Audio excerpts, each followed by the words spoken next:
Hey everyone, Eric Watson here, freelance writer, player of games, writer of words, recorder of videos, and tabletop role-playing aficionado. Welcome to another DM's Guild review, my written and video review series. Take a look at the adventures and supplemental material at the Dungeon Masters Guild website. This video will be reviewing the class supplement College of Celebrity, designed by Sebastian Yūe and Walter Srebalus for Dungeons & Dragons 5th edition. A review copy has been provided for the purposes of this review. If you enjoy my content, consider using my affiliate links for online shopping and supporting me via patreon.com/Rogue Watson. So College of Celebrity is a subclass for bards, obviously.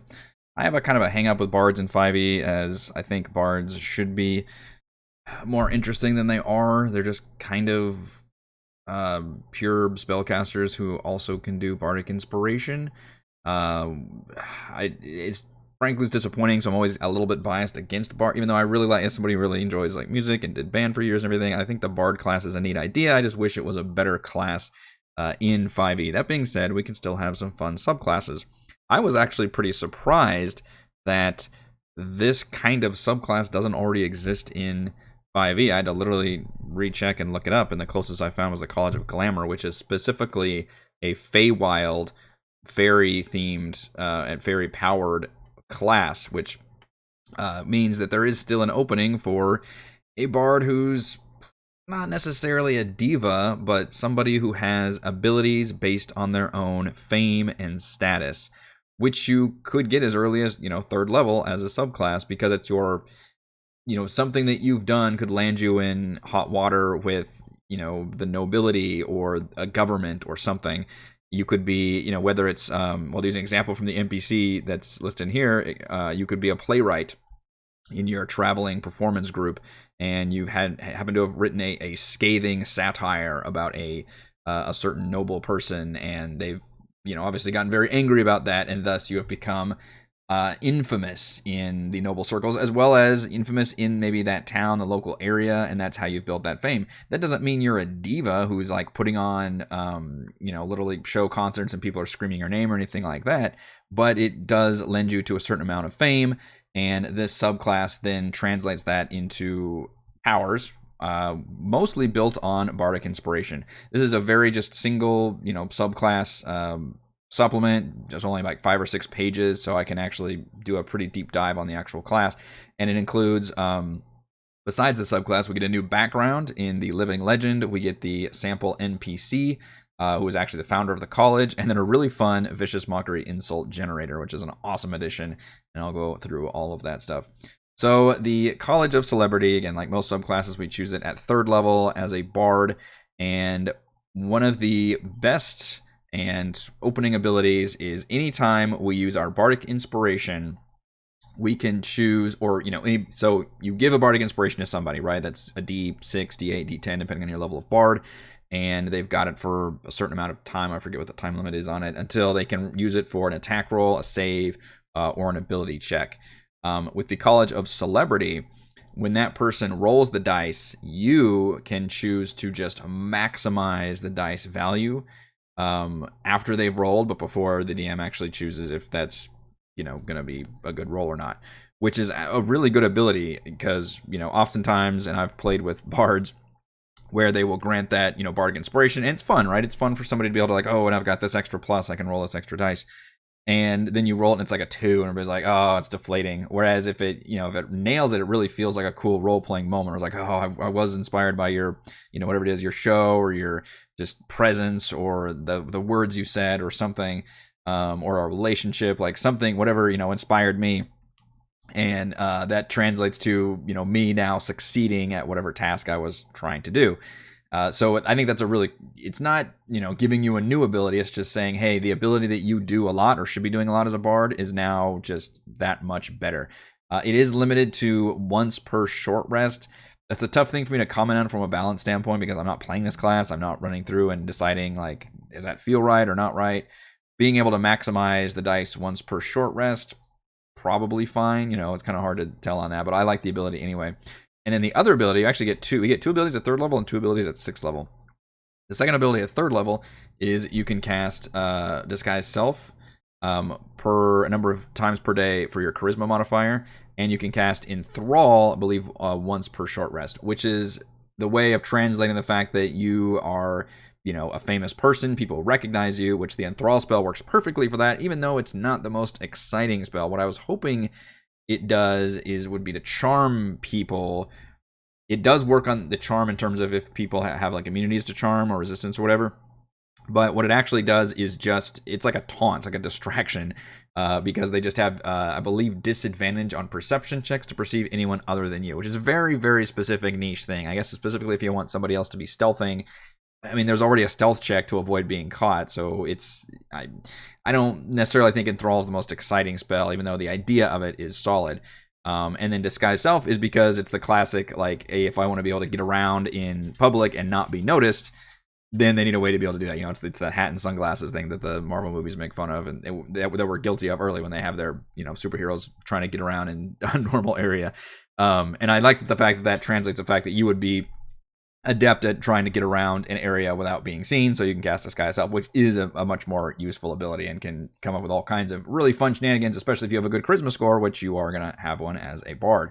So both of those are pretty solid abilities right at 3rd level, which I'm a fan of.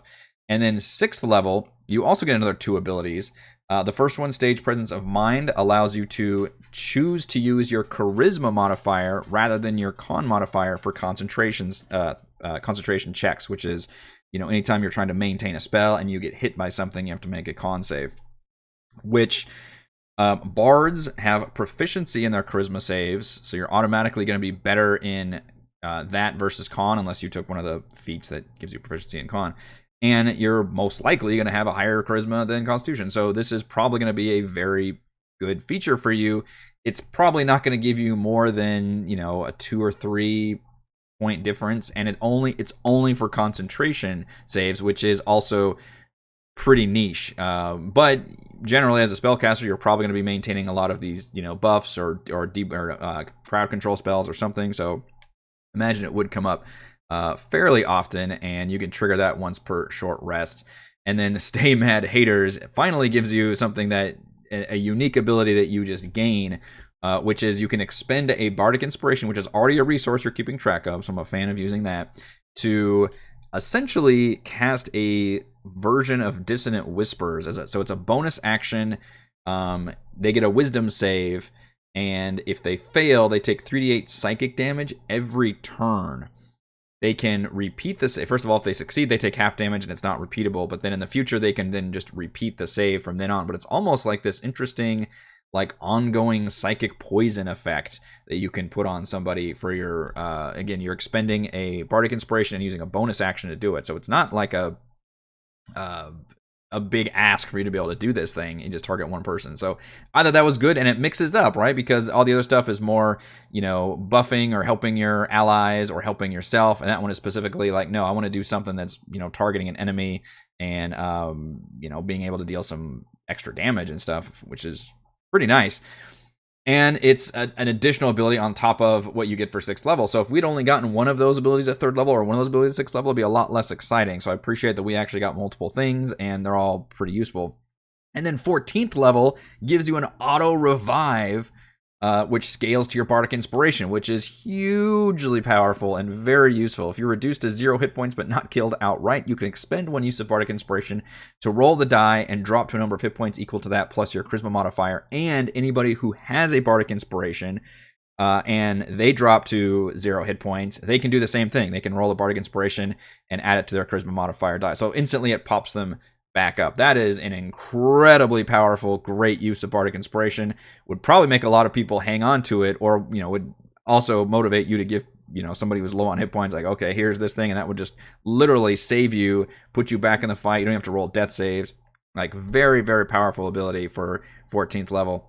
And it's very simple mechanically, right? It uses something you've already got, which is Bardic Inspiration, just allows you to use it as a self-heal that can work for you and somebody else. So I was very impressed with, it's not the most exciting, like, oh, you get these new spells and new abilities and all this crazy cool stuff. It doesn't do that, but this is also, we're talking about a pure spellcaster class who already has access to a whole bunch of spells at the table. So they don't necessarily need all of that compared to other classes where I am looking for more exciting things to do. And I appreciate that it uses all the Bardic Inspiration stuff in really cool, meaningful, fun, powerful ways. It's so easy to run, and I think it translates the idea of fame and celebrity status pretty well. So that's the subclass, which only just takes up a single page. We also get a new background with Living Legend, which does work well for the College of Celebrity Bard, but isn't necessarily designed for the Bard. In fact, it includes a D10 table of your reasons for fame, and some of them might include you're a researcher, you're a leader, you're a criminal, you're a warrior. It fits all these different classes, but you are a famous version of that class. So you don't have to be just necessarily a performer, a singer, whatever, and you can just be really great at what you're doing. Now, you might be thinking, well, Eric, the folk hero already exists, and the entertainer already exists. And yes, you are correct. And I think in a lot of ways, the Living Legend background combines those two things, because folk hero is this kind of rustic, like you're from, I don't know, this backwater area, and you're more rugged, and it's like animal handling was one of the skills, and survival, I think, and that doesn't necessarily fit what a famous person necessarily would be like. So I think this kind of opens it up a little bit better. 5e backgrounds aren't the most exciting thing in terms of their features, and this one's no different. It's very vague in terms of, people might, give you free items or give you discounts on stuff, but it's all up to, the DM to try to figure that out. This one doesn't try to fix or improve any of that. But what it does do is provide you all the nice, personality traits, the bonds, the flaws, D8 tables for all those things. I like the D10 table for gifts that fans may have given you, which is kind of a fun thing to be able to start out with at level 1. So, it's a very effective background that is obviously works very well for the College of Celebrity, but isn't necessarily designed for the College of Celebrity. We also get a sample NPC named Miralax Famastri, who was the founder of the College of Celebrity, and we get a full-on huge backstory for this character that details, which it's a really nice backstory because it does a good job of giving you an example of, hey, here's somebody who was not a diva at all, doesn't have that archetype, but instead was almost like a Jonathan Swift writer, except in this case they were a playwright, part of a traveling group of performers. They kind of saw basically a corrupt noble who, what was the detail? Something about they were like stealing money from an orphanage or something like hilariously villainous, almost like an 80s teen movie. And the Miralax ends up writing this, scathing satire play, and it gets performed, and it's all kind of scandalous. And so they end up achieving this infamy in their local area, and that's how they end up, instead of having that be a horrible thing for them, they kind of take that status and run with it, essentially. And that's how they end up founding the College of Celebrity, which is kind of like to help others who have also found themselves, there's like a social media term for this, I guess, but it's if you just become, I guess viral is one way to put it, but the fantasy version of that, where you become, really famous, and maybe you didn't even desire to become famous. I guess that's the point I'm trying to use. So in other words, fame found you instead of you having this desire to be famous, which I think is the difference between like somebody who is a diva and versus somebody who just ended up, doing some feat, or, maybe you're an investigative journalist that like blew the doors open on something, and all of a sudden you became a name people recognize, maybe not even a face, but a name they recognize. And all of that is detailed in this backstory, and then they've actually got a stat block, a CR7, and they're the 9th level College of Celebrity Bard. That's fine. I think it's a fun addition. The backstory adds to the subclass. It would have been really disappointing, and I've reviewed those, by the way, that are just the one subclass, and it's like 2 pages long, and that's it. So I appreciate that this is being added, and I do think it adds to, something to the entire product, to be able to provide that sample NPC who actually does have all this meaningful story behind the college itself. And then we get the Vicious Mockery Insult Generator, which is such a fun idea. I'm playing with a bard right now in our Rime of the Frostmaiden campaign. I'm DMing the bard, and he is doing a wonderful job. First of all, if you're a bard and you're not using Vicious Mockery, I would argue that you're not doing bard correct, because Vicious Mockery is the fucking best. And it is very much the fun, like, picture the Curse of Monkey Island old adventure game where you're dueling. That's the whole point of dueling, is you're supposed to say these like insults to each other. It's very classic swashbuckling stuff.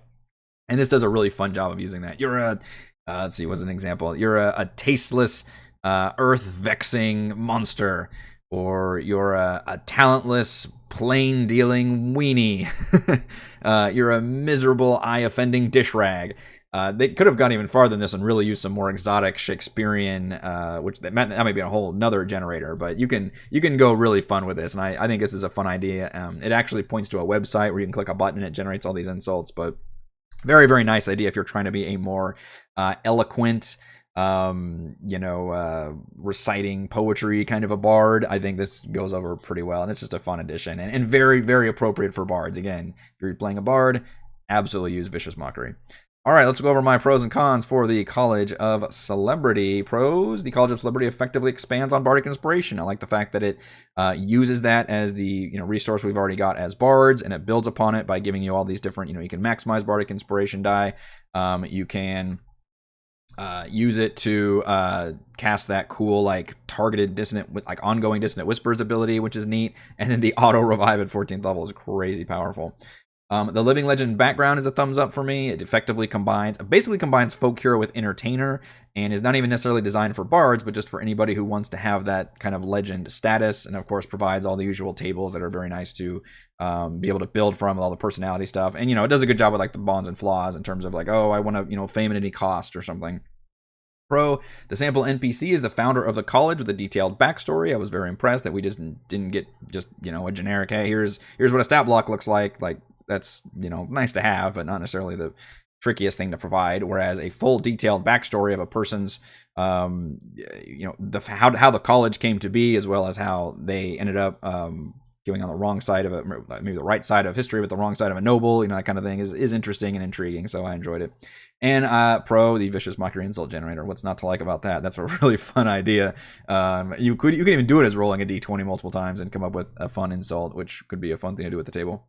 My only con is there's no interior art. I love this cover art by Zyra. Is that how you pronounce it? Zyra Brittany.